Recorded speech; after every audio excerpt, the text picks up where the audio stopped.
Godavari కనిలో last 18 నెలల నుంచి ఇక్కడ ఒక రకమైన విధ్వంసం సృష్టిస్తూ ఉన్నారు. అభివృద్ధి పేరు చెప్పి, రోడ్డు వైండింగ్ పేరు చెప్పి దాదాపు పట్టణంలో ఒక 1000 షాపులు ఉంటే ఒక 500 షాపుల్ని డిస్మెంటల్ చేశారు. ఇవాళ ఎన్టీపీసీలో చూసుకుంటే గ్రీన్ బెల్ట్లో దాదాపు 80 షాపుల్ని విధ్వంసం చేశారు. అలాగే గోదావరి కనిలో ఓళ్ళోషక థియేటర్ను కూల్చారు రాత్రికి రాత్రి. మరి ఆ థియేటర్ పక్కన ఉన్నటువంటి మొబైల్ షాపుల్ని కూల్చారు. అలాగే చౌరస్తాలో 4 దిక్కులు ఉన్నటువంటి వ్యాపారాల సముదాయాలను కూల్చేశారు. మరి బస్ స్టాండ్ దగ్గర ఉన్నటువంటి అక్కడ రోడ్డుకి ఇరువైపులా ఉన్నటువంటి షాపుల్ని కూల్చేశారు. రాజేష్ థియేటర్ దగ్గర ఉన్నటువంటి ఒక బిల్డింగ్ను కూల్చారు. ఆ బిల్డింగ్కి చట్ట పరిధిలో వాళ్ళు న్యాయస్థానం ఆశ్రయించినప్పుడు దానికి నష్టపరిహారం చెల్లించి తొలగించాలని చెప్పి ఆర్డర్స్ ఉన్నప్పటికీ కూడా, మరి కోర్టు ఆర్డర్స్ చాలా వాటి మీద ఉన్నప్పటికీ కూడా ఏ ఒక్క కోర్టు ఆర్డర్ని పరిగణలోకి తీసుకోకుండా ఇష్టం వచ్చినట్టుగా ఎవడో చెప్తే ఏదో చేసిన విధంగా ఇవాళ మున్సిపల్ సిబ్బంది వారి ఆలోచన ప్రకారంగా కాకుండా చేయవలసిన పనులు చేయకుండా చేయకూడని పనులు చేస్తూ ఎవడో ఒక ఇన్స్ట్రక్షన్ ఇస్తే ఆ ఇన్స్ట్రక్షన్ పట్టుకుని ఇష్టం వచ్చినట్టుగా విధ్వంసం సృష్టిస్తూ ఉన్నారు. ఇవాళ ఈ పట్టణము రామగుండంలో నుండి ముఖ్యమైన పట్టణం అటు ఎన్టీపీసీ కానీ ఇటు గోదావరి కని కానీ మొత్తం డిస్మెంటల్ అయిపోతూ ఉంది.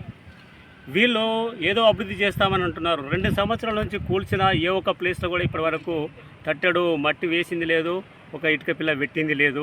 మరి ఇలా దాదాపు ఒక 500 నుంచి 700 మంది ఇవాళ బాధితులుగా మారిపోయారు. మరి వీళ్ళందరికీ కూడా ఒక ఇల్లు నిర్మించింది లేదు, ఒక మడిగ నిర్మించింది లేదు, తక్షణ సహాయం చేసింది లేదు.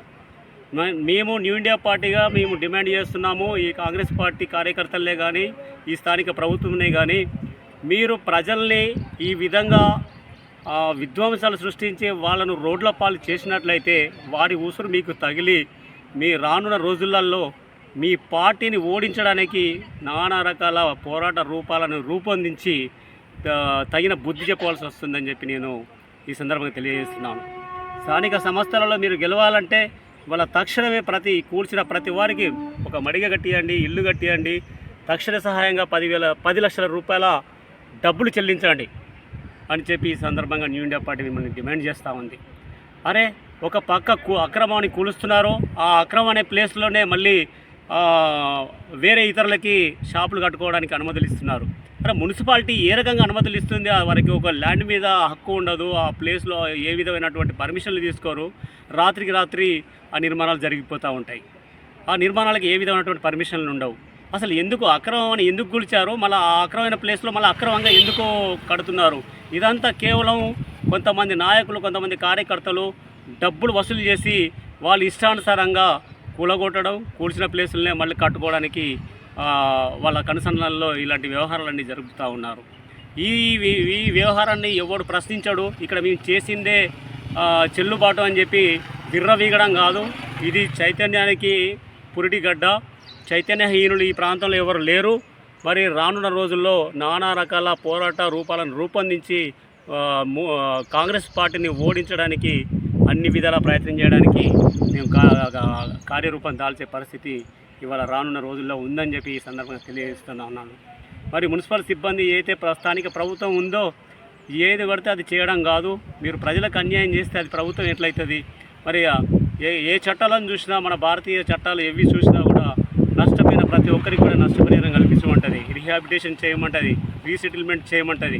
మీరు ఇవేవి చేయకుండా అన్నిటిని కూలగొట్టుకుంటూ పోతూ ఉంటే చూస్తూ ఎవడు ఊరుకునే పరిస్థితి లేదని చెప్పి ఈ సందర్భంగా తెలియజేస్తూ ఉన్నాను. వెంటనే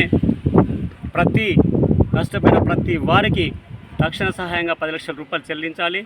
అలాగే వాళ్ళు ఏదైతే ఉపాధి కోల్పోయారో, ఏదైతే ఆస్తి కోల్పోతున్నారో అవి తిరిగి వాళ్ళకి రీహాబిటేషన్ రీసెటిల్మెంట్ చేయాలని చెప్పి న్యూ ఇండియా పార్టీ డిమాండ్ చేస్తుంది. జై న్యూ ఇండియా పార్టీ, జై న్యూ ఇండియా పార్టీ.